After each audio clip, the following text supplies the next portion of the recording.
because it's expensive and unnecessary. Alright, thank you guys for watching. I will catch you guys in the next one. I'm just kidding. Okay, so the answer to this question is probably really obvious or relatively obvious. However, I've noticed that over the last several years, or at least the last several generations of iPhones, there's been a lot of discussions about how smartphones and iPhones have sort of plateaued in terms of feature development and innovation year over year. And that's very understandable because the upgrades that we're getting to the current gen iPhones and even just the last several iPhones have been sort of lackluster, if you want to say it. But they have been good updates, it's just they weren't as big of an update as previous generation iPhones, especially the iPhones when they first came out. So Apple introduced iPhone to the world in 2007, and ever since then, at least for the next 5, 6, 7 years, there were considerable upgrades and features and really exciting stuff that was happening every time a new iPhone came out. So you had the original iPhone, and then eventually we got the iPhone 3G and 3GS that had 3G capabilities, and that was a really big deal. And then there was a complete redesign with the iPhone 4, and that's where we got the selfie camera, the front-facing camera, and then 4S, that's when Siri came along, and you know, Siri.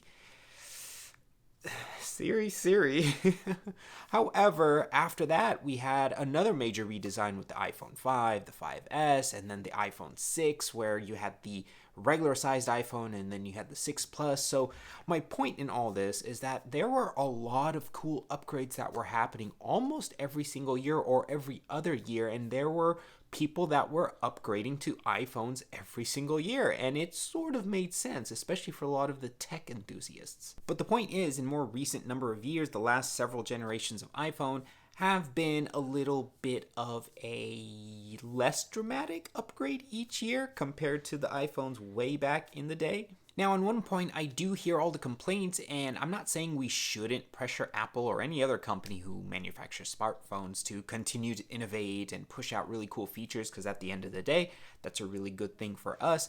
However, I think more recently, I think a lot of people who are complaining that there is just like, you know, the iPhone that came out this year is basically the same as the iPhone that came out last year. I think they're sort of missing the point, and I'll get to this in a little bit later part of the video. Now, I want to talk about two different groups on this spectrum of device upgrade people. So on one end of the spectrum of people who want to upgrade their device, you have this bucket, I'll call bucket A, and in bucket A are the people who are trying to understand what the least amount of features that the new iPhone needs to have in order for them to upgrade. And these people are usually tech enthusiasts or people who really rely on a lot of the new features of the iPhone, so maybe professional photographers or videographers, or maybe app developers for software. And on the other end of the spectrum, which is bucket B, it's trying to figure out the most amount of features that the new iPhone needs to have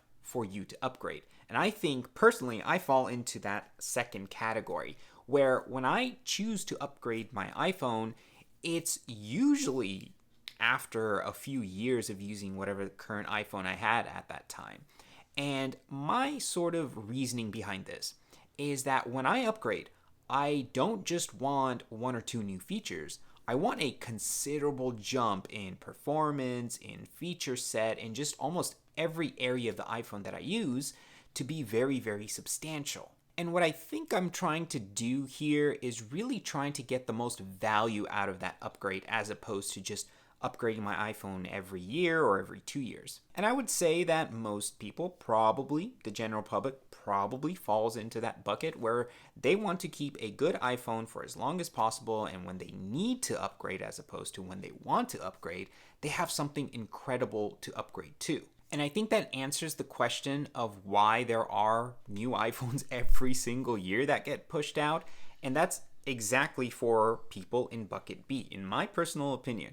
And that is when people are ready to upgrade after having kept their current iPhone for a very long time, they have something current and very substantial to upgrade to when they do decide to make that move. And that's the thing that I think a lot of people tend to miss is, yeah, the upgrades and the features that get introduced year over year for more of the current iPhones aren't as substantial as they once were. However, I think the reason why Apple keeps pushing out new iPhones every single year is exactly for that reason, so that people upgrading from very, very long ago have something current and substantial to upgrade to.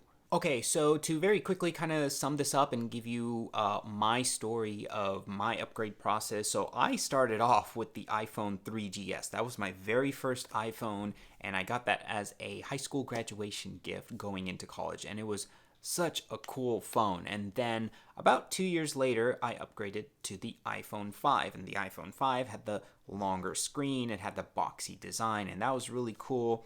And then 2 years after that, I upgraded it to the iPhone 6 just because I could, and the design was a little bit different. And then after that, I kept the iPhone 6 for almost 4 years until I upgraded to the iPhone XR. And again, that was a very substantial upgrade. And then very recently, about 3.5 years of keeping the iPhone XR, I upgraded to the iPhone 13 Pro shortly before the iPhone 14 came out, but I figured, hey, my carrier was giving me a good deal on my iPhone XR for trade-in. Might as well just take advantage of that and have a good iPhone at least for the next 2, 3, 4, maybe even longer. So it's safe to say that I do not upgrade my iPhone every single year. At the shortest time, I think I've upgraded every 2 years, and at the longest time, close to 4 years. And I think going into the future, it might be even longer than that. But there are a couple reasons why I don't upgrade every single year. And number one is just the iPhone build quality and how reliable iPhones are. They are built really, really well if you take care of them. Remember, you have to take care of the $800,000-$900,000 iPhone that you just bought, and people just don't, and then they complain about iPhones not being reliable. I don't know. That's a weird story. I take care of my stuff. My iPhone's always in a case, and it's always very well taken care of. And they just, if you take care of them, they'll take care of you, and they end up lasting a really long time. The second reason is iPhones have incredible software support. So as of right now, iOS 16 is out, and it supports 6 generations of iPhone, all the way back to iPhone 8 and iPhone 10. That's how long Apple keeps updating older devices. So if you have an iPhone, chances are you're going to get updates for at least 4 or 5 years, maybe even longer. And that is just very reassuring for somebody who is spending a lot of money on an iPhone and wants to make sure they can still get the latest features and the software and security updates, because all of that is really, really important. And finally, the last, I guess, reason is just I don't really care too much about all the little upgrades. And I want to, again, going back to that conversation about bucket B people, I want to upgrade and be very, very surprised about all the features that I get. So if I can stretch out the iPhone that I'm using for another year, another 2 years, then just upgrading to whatever the current iPhone is going to be at that time is just going to be a really, really cool upgrade. Okay, so I will just end it there. Again, my concluding thought is, yes, there's iPhones every single year, and yes, in more recent years, there hasn't been as substantial of upgrades as there once were. However, it's great that if you have an iPhone that's 2, 3, 4, or even 5+ years old, you're always going to have something modern and something cool to upgrade to. So if you can stretch out the longevity of your iPhone, whatever iPhone you're using right now, and just try to stretch it out for as long as possible, you're always going to be surprised and very pleased with whatever iPhone that you upgrade to. So I will leave it at that. Thank you guys for watching, and I'll catch you guys in the next one.